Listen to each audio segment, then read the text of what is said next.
on a fait la pâte la dernière fois, qui se met dans une pâte. Voilà, donc en termes de nutriments, qu'est-ce que ça apporte?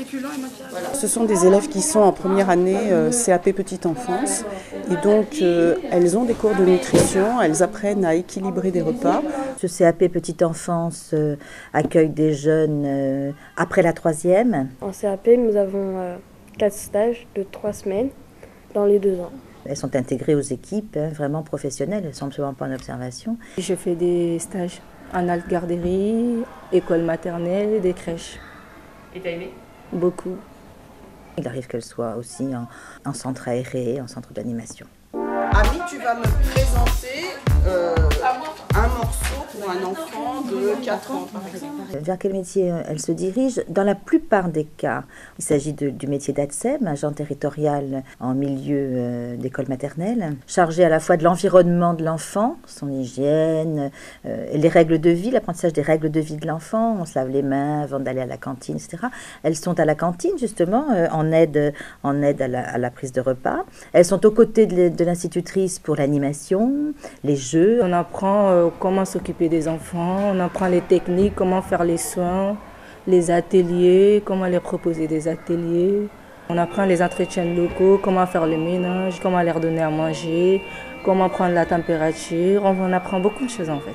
Elles arrivent en CAP Petite Enfance, elles rêvent d'être auxiliaires de puériculture. Et il faut vraiment savoir que ça n'est pas le cas en sortant avec son diplôme. On est prête à entrer en formation pour être auxiliaire de puériculture, mais avec un CAP Petite Enfance, la première des carrières qui s'ouvrent, c'est celle d'ATSEM. Je vais passer mon concours d'auxiliaire dans 1 an. Je pourrais passer en candidat libre, mais j'ai voulu quand même faire le CAP Petite Enfance pour avoir un diplôme. Moi, après le CAP, j'aimerais passer le concours d'auxiliaire de puéricultrice. Je vais dire, mais bon, quand on veut, on peut. Je vais essayer quand même. Le CAP permet bien sûr de se diriger vers les métiers d'assistante maternelle à domicile ou en milieu familial ou collectif d'ailleurs. Ça n'est en effet pas un diplôme requis, le CAP Petite Enfance, mais c'est vraiment un plus. Après ça fout, plusieurs fois, pour bien enlever l'humidité. Et on passe à la pièce suivante. Il s'agit non seulement de bien aimer les enfants, mais peut-être d'avoir une certaine maturité, d'être capable de désamorcer une envie de violence qu'on peut avoir à 16 ans. Il faut être patiente, il faut être calme. Il faut être attentif aux cris, aux pleurs, aux hurlements, aux murmurements. Il faut être attentif à tout. On n'a pas le droit à l'erreur. Un bébé ne peut pas tomber même pas une fois. Il faut les protéger. Oui. Surtout côté sécurité. Et la santé aussi, il faut veiller à ce qu'ils sont allergiques ou pas.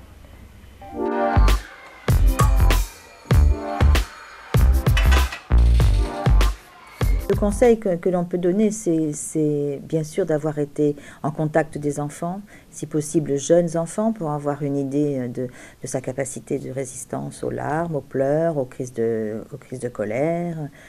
Et puis l'envie d'être avec ces enfants, parce que c'est quand même très particulier comme milieu. On n'entretient pas une discussion intellectuelle avec 5 ou 6 petits, donc ça peut paraître à certains rapidement inintéressant.